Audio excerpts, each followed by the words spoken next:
Once a giant, always a giant. For me, it's only a giant. So check it out. The D6 Squad has merch now. We got hoodies, tees, mugs, whatever you need. Check it out. Link in the description. What's going on YouTube? Diggy546. Definitely hit that subscribe button if you're new. Like the video if you like the video. And I won't tell if you click that bell. But let's go ahead and get into this. So there's a lot of ways we can go this offseason. The first, it seems like we're going to be signing Leonard Williams to a long-term extension. Now that could also include not bringing back Kenny Golladay, but signing Kenny Golladay this free agency. But it seems that he's going to be coming back to the Lions next season. It seems like they're going to franchise him, and they might trade him. They might tag to trade him. I don't think the Giants will give up picks for that, though. I think they'll probably attack that receiver position early on in the draft, whether that be one of the top three, whether that be Rashard Bateman, Kyle Pitts, whether that be in the second round, going after Nico Collins or any kind of, way that you can address that position, try to get as good as you can at that position. But I don't think that they will trade for Kenny Golladay if he's franchise tagged. So I've looked at, not even the Corey Davises and the Curtis Samuels. I've looked at a tier below those guys just to see if maybe, they feel comfortable about whatever they can get in the draft. They're pretty sure, like maybe they really love Rashard Bateman and they're pretty sure he'll be there. Or they really love Kyle Pitts as a receiver and they're pretty sure he'll be there. So they're probably comfortable about what's going on in the draft. So let's not look at the top end of free agents. Let's look at the third tier. Underneath that Corey Davis, Curtis Samuel tier, there's another tier. And I have 5 names that I wanted to list off just to put it out there. The Giants will probably realistically be targeting some of these names, even if they do get that tier 2 or tier 1 receiver, just because they're low-cost names that can come in and immediately improve this receiving core. And, I picked out 5 names, and let's get into it. So starting off at number 5, we have Tim Patrick, receiver for the Denver Broncos. He's 6'4", 212. He's someone who really didn't get much of a chance most of his career. He's already 27. He's played 3 seasons so far. This past season, he had his career best season by far. As I look at these stats, 51 receptions, 742 yards, and 6 touchdowns. And again, I said 6'4", so he is that big body that a lot of people feel the Giants need. He would be someone who could go up and get those 50-50 balls. He played 15 games last year, and we all know what the Broncos quarterback situation was like. At times, people weren't really that confident in that situation. So for him to be able to get 742 with a quarterback that people aren't really that confident in is big news. I mean, I really think that he could be someone who could come in immediately, be that big body, not necessarily your number one target, but he could be that third option, that fourth option. If you keep a Darius Slayton and a Sterling Shepard and you bring in another receiver, he could be a great fourth option. Someone who can, if he can get 700 yards on our team as the third or fourth option, I think that'd be a really good steal. He's probably going to be coming in around, $5 to $6 million.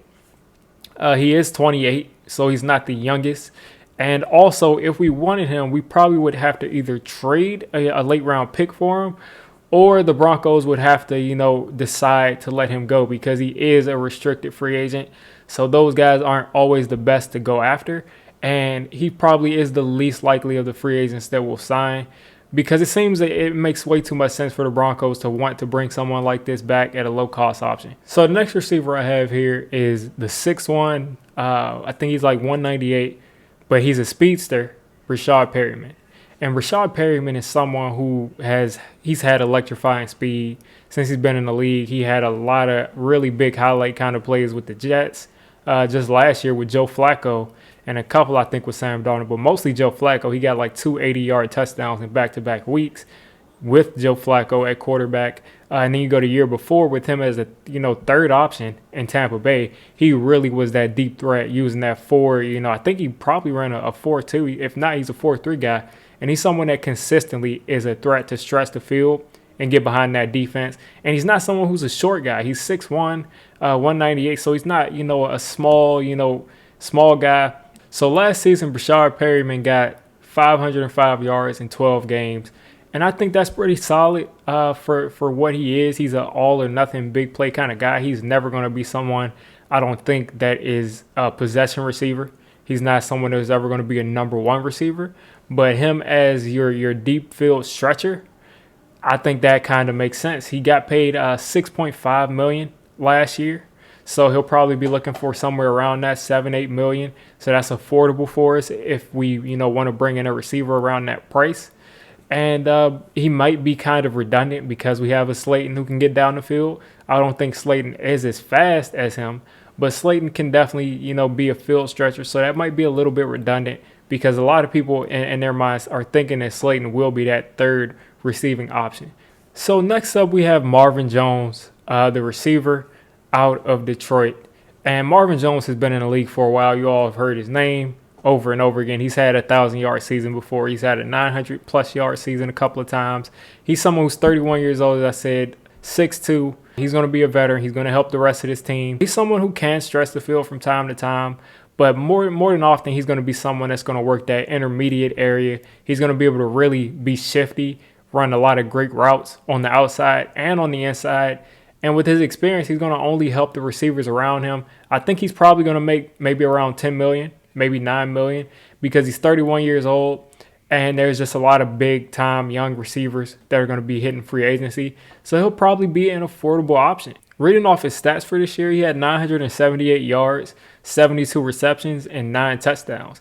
And I think if we can just sign up for that, no one on our team had stats that great. No one had 9 touchdowns, no one had 900 yards, and no one had 70-something catches. Maybe Ingram, but let's not talk about that. He might have had around 60-something. So Marvin Jones right now, his production level is better than any receiver on our team last year. And I would sign up for that. A 1-year deal and, you try to replace him with a free agent, a mid-tier free agent next year, or you draft someone in the, second, third, fourth round this year or fifth round this year to replace him next year and develop and take over that role next year. So number 2 on my list is Rashard Higgins, Rashard Hollywood Higgins. Dude is a deep threat. He's a touchdown machine. It seems like when Odell got injured, Baker went right back to him. Baker Mayfield loves him as a receiver. He's 6'1", around 198. A lot of these receivers are around the same height and weight. And he really, he gets open. He gets into the end zone. This year, he only had 4 touchdowns, but I'm pretty sure last year he might have had double-digit touchdowns. He only had 599 yards on 37 catches, but he only played 13 games this year. He's someone that's going to continue to get better. He's 27 years old, but I think he can still continue to improve.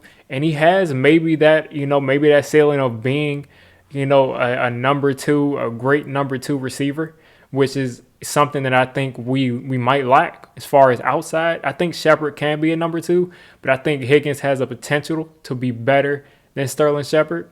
But he could definitely come in and, compete with Darius Slayton for that third receiver role.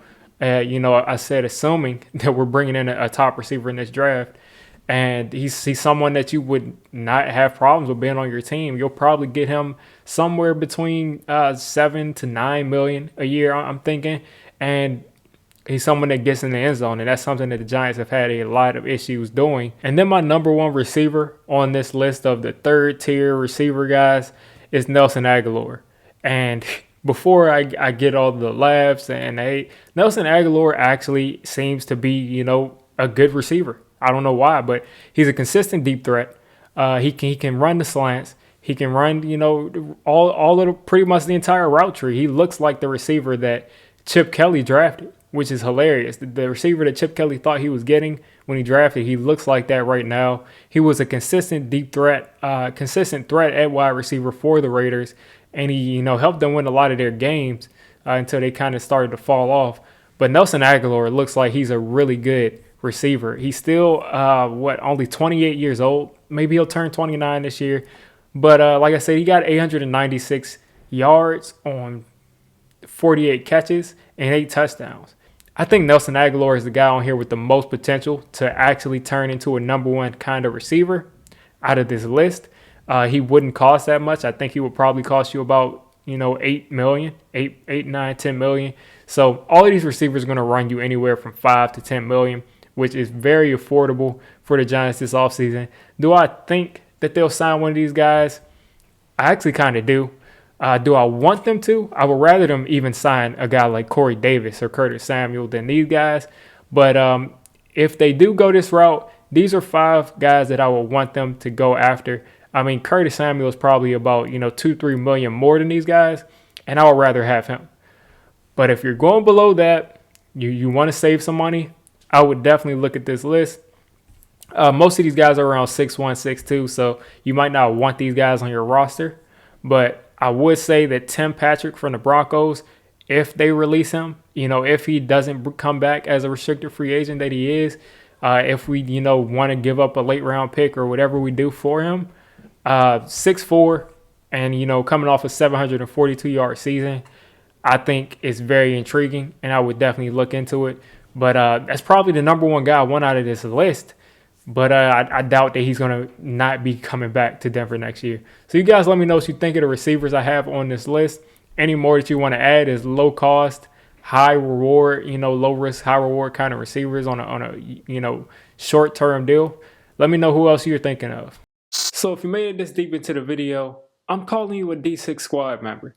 If you're a D6 squad member, you got to hit that subscribe button. You got to turn on that notification bell.